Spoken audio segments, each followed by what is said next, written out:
Welcome to Strip Cover Lit, where we squeeze the bigger picture out of literature. I'm Adrian Fort, and we are here for another poetry discussion, which will appear in two separate playlists here on the channel. Number one being the Emily Dickinson playlist, a playlist of videos dedicated completely to Emily Dickinson, but number two being the poetry discussion playlist. A playlist of videos that is just poetry here on the channel. The poem in question today, The Poet's Light But Lamps. It reads as such: The poet's light but lamps themselves go out. The wicks they stimulate, if vital light, inhere as do the suns. Each age a lens disseminating their circumference. The first thing to point out here, this word here, but. The poet's light but lamps. Now, this is, in my opinion, a bit of wordplay by the poet herself. She does not really mean the diminutive here. The poet's light but lamps. Now, obviously, she does not mean but lamps. Those are different entirely. But to light lamps, you light lamps for one thing. You don't light lamps for warmth. You build a fire for warmth. But lamps, the diminutive there, means that they are lesser than the fires for warmth. They are lesser, however, only in size. Why do you light a lamp? To find your way in the dark. And you have to find your way in the dark because you cannot see for yourself. That lamp light provides the vision necessary to keep moving.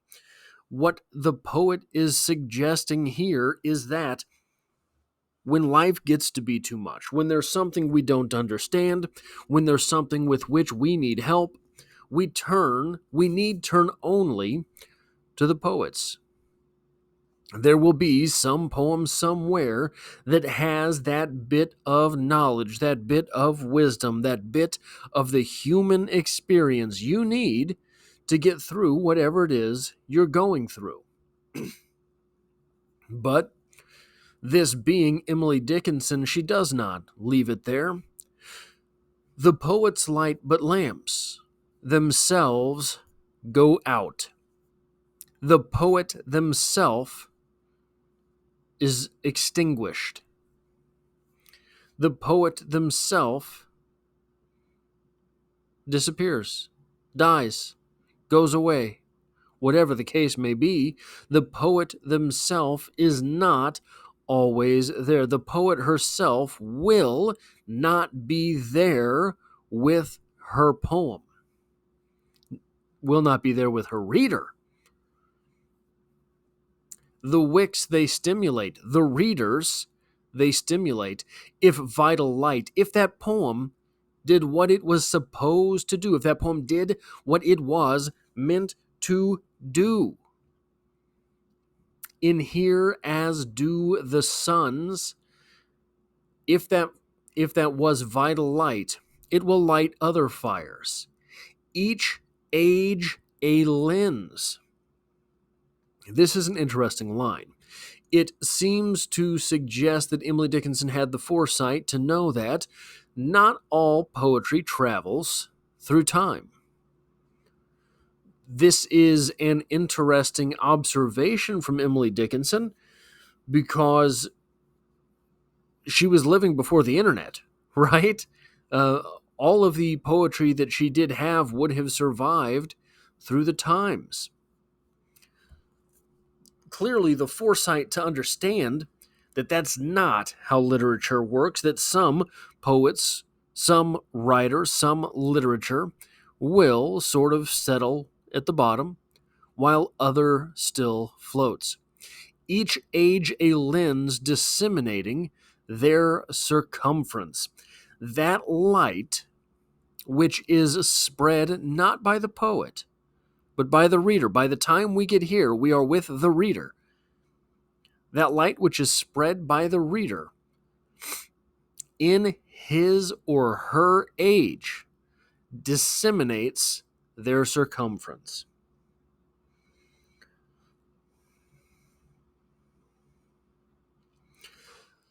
There's an interesting bit of this poem, which I guess is technically not a bit of the poem. And when you look at the poem, it's a very simple little poem.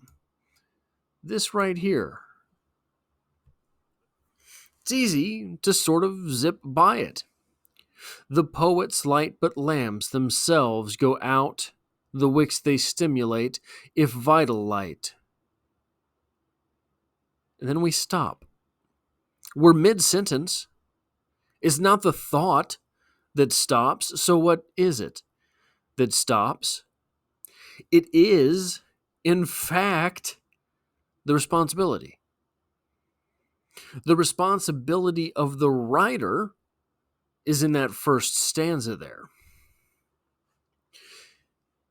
It's easy to think of Emily Dickinson as we think of Emily Dickinson, as one of the greatest poets of all time. It's easy to think of Emily Dickinson as this monolith of American letters. It's easy to forget that she referred to publication as the auction of the mind of man. Being against publication, I think, is maybe too broad a concept to encapsulate what it was that Emily Dickinson felt about publication. Certainly not far from the truth. Emily Dickinson, it is quite possible, though almost undoubtedly she would have daydreamed about her place in the canon of poetry in general, of world poetry. It's easy to just not come to terms with the fact that Emily Dickinson probably never imagined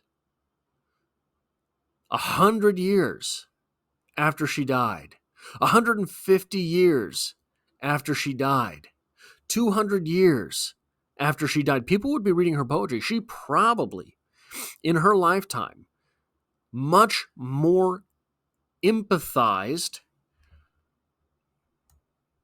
with this second stanza, which falls, the responsibility here falls on the reader. The responsibility here is the responsibility of the audience, taking the light garnered from Shakespeare, garnered from John Donne, garnered from, we are lucky enough to have, Emily Dickinson. And the poem ends with that emphasis too.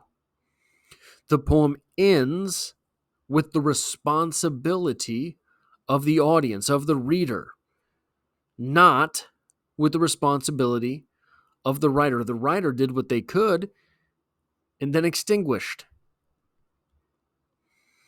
That lamp went out.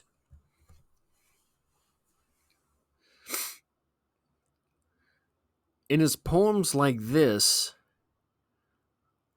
when you take a step back and you allow sort of the biography of Emily Dickinson, the person of Emily Dickinson, to exist in your readership, it's poems like this that really sort of put a bow on that.